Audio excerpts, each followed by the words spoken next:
Hello, future grammar nerds.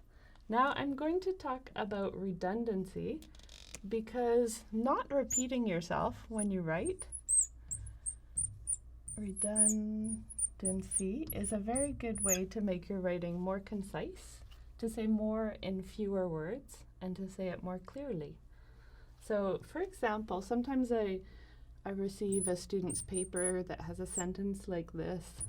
Me, personally, maybe this comes a bit from French influence, where it's possible to repeat these two.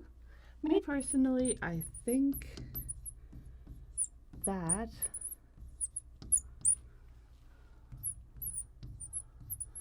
public transit should be free. This might even be the thesis statement for an essay or a paper. So what's wrong with this?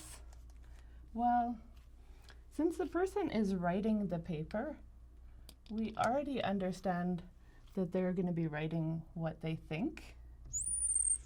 And me and I is the same thing. And me personally just repeats the same thing again. So because we don't have all of this, we don't need the that to connect it.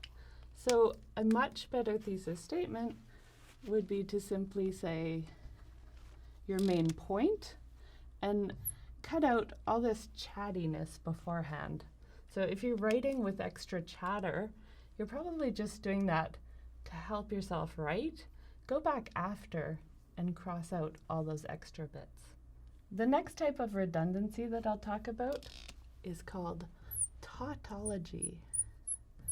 I think taut is to make things tight. So make your writing tight. So you can get out of the habit of using repetitions like the following. Adequate, enough. Adequate, enough. So adequate, enough. So if something is adequate, the definition of that word already implies enough. If you have an adequate amount of food, you have enough food. So you don't need the second word to repeat what the first word already says. Another example would be to combine together. Can you think of another way that you can combine? Is there another way to combine things that is not together? Combine apart, for example? No. So together is already implied with combine. What about this amazing new innovation? So innovation is already like a more nuanced word for new. So an innovation already implies newness. So you don't need to say new. Another great example is repeat again. So how many times do you have to do it? So do it again or just repeat. And also, if you have a color, you don't have to say purple in color.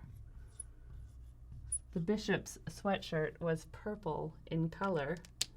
It might make you sound in your head like you're being a bit more fancy, a bit more university, but actually it just makes things more wordy.